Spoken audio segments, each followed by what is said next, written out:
Hello movie lovers. ఈ రోజు మనం మాట్లాడుకోబోయే టాపిక్ వచ్చేసి దేవరా నుంచి వచ్చిన ఫస్ట్ సాంగ్ అండి.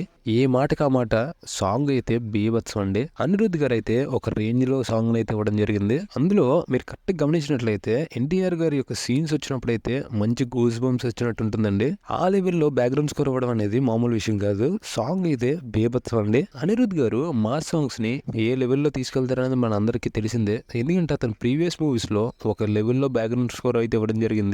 లైక్ జైలర్, డాక్టర్, పేట మూవీలో ఒక సాంగ్, అంతేకాకుండా అలెమా డోలెమా సాంగ్ లోని ఇవన్నీ మూవీస్ లో అతను ఇచ్చిన బ్యాక్గ్రౌండ్ స్కోర్ అలాగే చిరకాలం గుర్తుండిపోయే మ్యూజిక్ అది. పర్టికులర్ గా దేవరా మూవీకి అయితే ఏ level of song back score ఇవ్వాలో ఆ లెవెల్లో ఇచ్చారండి. సాంగ్ అయితే బేబత్సం. చెప్తున్నాను కదా, మీరు కరెక్ట్ గా పీస్ఫుల్ గా సాంగ్ విన్నట్లయితే ఆ షార్ట్స్ ఏవైతే ఎన్టీఆర్ గారు వస్తాయో ఆ సీన్స్ లో అయితే మీకు మంచి గూస్ బంప్స్ అని అనిపించే అవకాశం ఉంది. అంతేకాకుండా ప్రీవియస్ గా ఈ మ్యూజిక్ ఎక్కడో విన్నట్టయితే నాకేమనిపించలేదు, నాకైతే కొత్తగానే అనిపించింది. అలాగే దేవరాకి కొంచెం బాగా సూట్ అయినట్టు కూడా అనిపించింది. మీకు విన్నప్పుడు ఎలా అనిపించిందో కింద కామెంట్ సెక్షన్ లో కామెంట్ చేయడం మర్చిపోకండి. ఈ మూవీ యొక్క క్యాస్ట్ గురించి మన అందరికీ తెలిసిందే. ఈ మూవీని అయితే కొరటాల శివ గారు డైరెక్ట్ చేస్తున్నారు.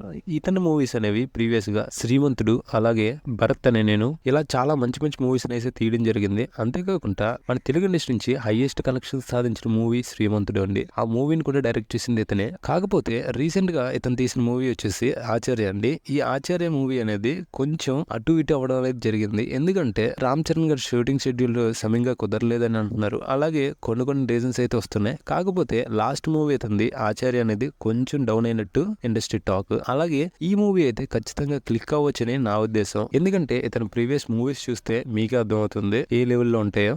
మెయిన్ గా అనిరుద్ధ్ గారి ఎలివేషన్ అయితే ఎక్కువ ఇచ్చినట్టు అందరూ ఫీల్ అవుతున్నారు. నాకు కూడా లైట్ గా అనిపించింది. కాకపోతే అనిరుద్ధ్ గారు ఏ మూవీకి సాంగ్ కంపోజ్ చేసినా సరే ఇతను ప్రమోట్ చేస్తున్నప్పుడు మాత్రం కొంచెం హై లెవెల్లోనే ప్రమోట్ చేస్తారు. ఇతనే కాదండి, ఏఆర్ రెహమాన్ గారు కూడా ప్రమోషన్లు అనేది ఎక్కువ చేస్తూ ఉంటారు. సో వీళ్ళు అనేది ఏ సాంగ్ అయినా ప్రమోషన్ ఇప్పుడు చాలా ఎక్కువ ఖర్చు పెట్టిస్తారు. కాకపోతే ఒకటండి, ఈ సాంగ్ కి ఈ మాత్రం ఎలివేషన్ తో అనిరుద్ధ్ గారు ఆ లెవెల్లో ఇవ్వకపోతే ఖచ్చితంగా మనకు ఆ సీన్స్ యొక్క లెవెల్ అనేది మనకు అంత అనిపించేది కాదు. సో అనిరుద్ధ్ గారు ఆ మాత్రం సాంగ్ కి ఎలివేషన్ ఇవ్వడం వల్ల మనకు కూడా కొంచెం ఎక్సైట్మెంట్ క్రియేట్ చేసిందని నా ఉద్దేశం. అలాగే మీకేమనిపించిందో కింద కామెంట్ సెక్షన్ లో కామెంట్ చేయండి. సో ఈ మూవీ అయితే 10th అక్టోబర్ రిలీజ్ కానుంది. సో మీలో ఎన్టీఆర్ ఫ్యాన్స్ ఉన్నట్లయితే ఈ వీడియో నచ్చితే మీకు లైక్ చేయడం మర్చిపోకండి. అలాగే ఇప్పటి వరకు మీరు ఎవరైనా ఈ సాంగ్ చూడలేనట్లయితే సో మీరైతే వెళ్ళి టీ సిరీస్ తెలుగులో చూసేయండి.